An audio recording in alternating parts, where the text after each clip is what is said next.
Bonjour, j'espère que tu vas bien. Alors ce matin, j'ai juste un petit message rapidement à partager avec toi ce matin, c'est sur l'histoire de Judas. Judas, il a vendu Jésus, on lui a donné l'argent. Et puis après, je me disais que voilà, Judas maintenant, il sera très heureux, il sera maintenant riche. Mais après, la Bible me dit que Judas cependant, qu'est-ce que j'ai compris par là?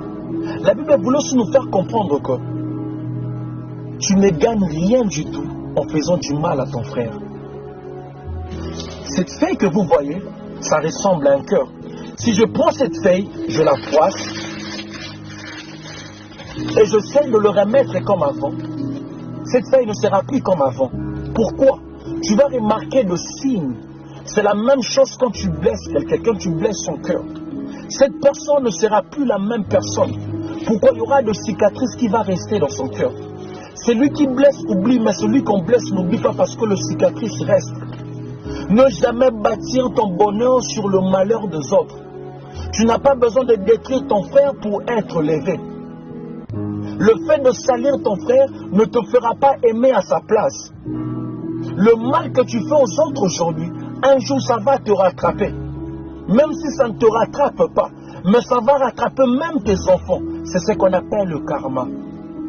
Si vous ne pouvez pas apporter la joie dans la vie d'une personne, ne soyez non plus la raison de ses larmes. J'aime cette phrase qui dit, même si vous êtes temporaire dans la vie d'une personne, laissez toujours de bons souvenirs. Avant de faire du mal à quelqu'un, mets-toi toujours à sa place. Pense à ses enfants, pense à sa famille. Si c'était toi, qu'est-ce que tu allais ressentir? Comment tu allais ressentir? Le mal que tu fais ton frère en cachette, tu le paieras en public. Tu ne gagnes rien du tout en faisant du mal à ton frère. Ne blesse jamais quelqu'un qui t'a aidé dans la vie. Quelqu'un qui était là pour toi quand personne d'autre était là. Sois toujours reconnaissant, peu importe. Personne n'est parfait. On a tous des défauts. Mais il faut toujours voir le bon côté des gens. Ne jamais se focaliser toujours dans le mauvais côté des gens, non. Ne blesse jamais quelqu'un qui t'aime de tout son cœur, de peur de regretter un jour de ne pas retrouver la même personne pour la deuxième fois. Ne blesse jamais un enfant de Dieu. C'est très dangereux d'être la cause de larmes d'un enfant de Dieu. Il y a des gens dans la vie qu'on ne touche pas, de peur que la malédiction soit sur toi. Dieu dit à Abraham, je maudirai tout celui qui te maudira. Il y a des gens dans la vie qu'on ne touche pas. Le diable a tout touché de Job, mais il ne pouvait pas toucher son âme, parce que l'âme de Job était la grâce.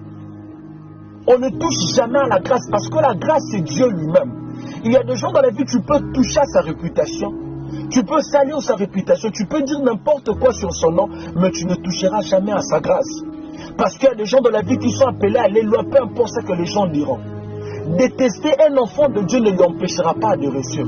Parce que la grâce de Dieu est sur lui. On ne touche pas à la grâce. Il y a des gens dans la vie, tu perds ton temps de lui détester. Parce que peu importe ta jalousie, cette personne réussira toujours. Parce qu'il a la grâce de Dieu sur lui. C'est juste ça le petit message que j'allais partager avec toi. Faire du mal à ton frère, tu ne gagneras rien du tout en faisant du mal à ton frère. Alors aimons-nous vivants.